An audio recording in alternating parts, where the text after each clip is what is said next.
Welcome to Hodge Podge Australia. Today I have two delicious cakes for you. I have a Nutella and Malteser cake and a Caramel and Honeycomb cake.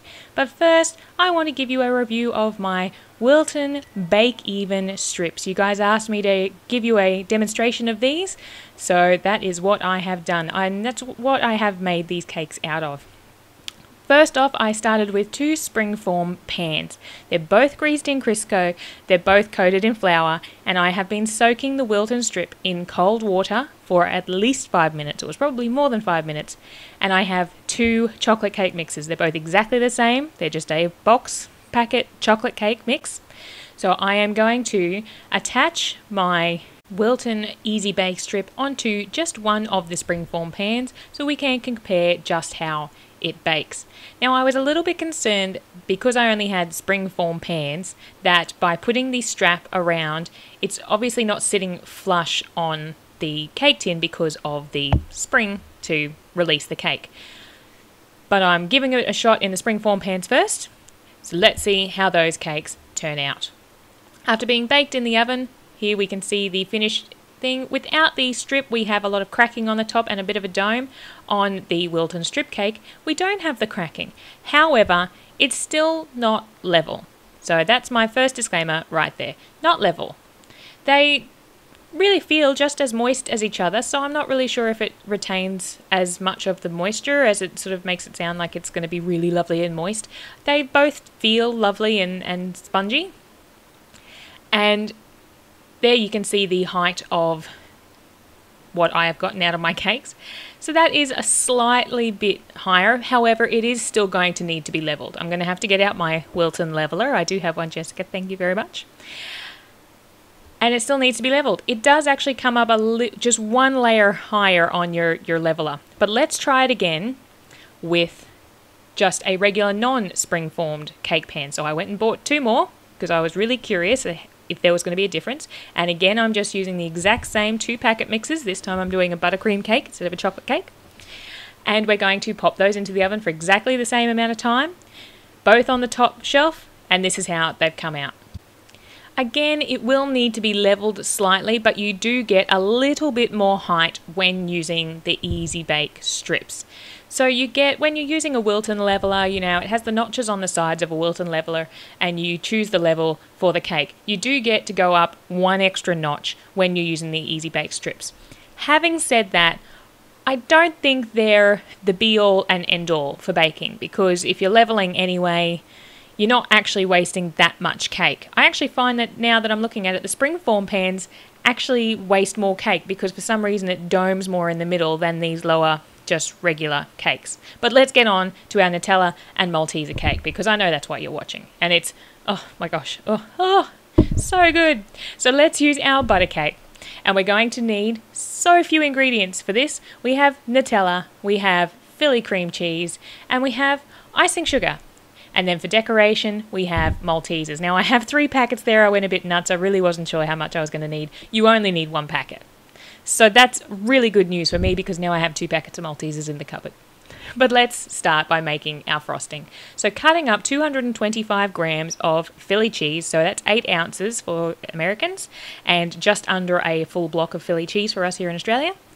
Cut that up into cubes and pop in 1 cup of Nutella, which is just under a 375 gram jar of Nutella. So you're pretty much using up almost an entire jar of Nutella. Give that a blitz like you do with your buttercream. Give it a really good blitz until it's all mixed through. Then you're going to start adding in some icing sugar. You can add up to 3 cups of this icing sugar. I like to do it in stages so that I just finish when I'm happy with the consistency because the Nutella is quite sticky as it is. When you are happy with your consistency and the flavour of your delicious Nutella frosting, simply pop a layer in between your 2 butter cakes and then it's time to decorate and smooth out the Nutella on the top of your lovely, lovely, yummy, yummy cake. When you have finished frosting your cake, you don't need to worry about popping it in the fridge or anything like that. You can get straight on to decorating. So open up that bag of Maltesers, try not to eat them. Okay, you can have 1. I had 1. I've chosen to decorate mine in sort of the clock fashion. You can choose any decoration you want. If you want, you could actually use those 3 bags of Maltesers and cover the entire cake in Maltesers. But I wanted sort of more of a simplistic cafe style for my cake, so I've gone with the clock face and then cutting the Maltesers in half until you get a perfect half. You won't get 2 halves out of the 1 Malteser. It will break because it's what it is. But don't worry, we're getting a Ziploc bag. We can use up those extra halves, pour in the rest of your Maltesers, find yourself a rolling pin or a mallet, or, I tried to use my hands, but no, get yourself a rolling pin. It's great stress relief, and give that a really good bang to crush up all those extra Maltesers. You're then going to use the shards of your Maltesers to spread around the side of your cake. You can make a giant mess because it's Malteser, and as we already have it on our serving plate, when you're done, just get a pastry brush and you can brush it all back off the side. So just placing your Maltesers around the side of the cake until you have the entire thing covered, and that is how you make a Nutella Malteser cake with lovely buttercream cake on the inside. That is the Nutella and Malteser cake, and it is time to move on to our delicious caramel and honeycomb cake. So using the 2 chocolate cakes I made, which are lovely and level, I also have, again, Philly cheese. I have a ready to go top and fill caramel tin. I have my choc honeycomb and more icing sugar.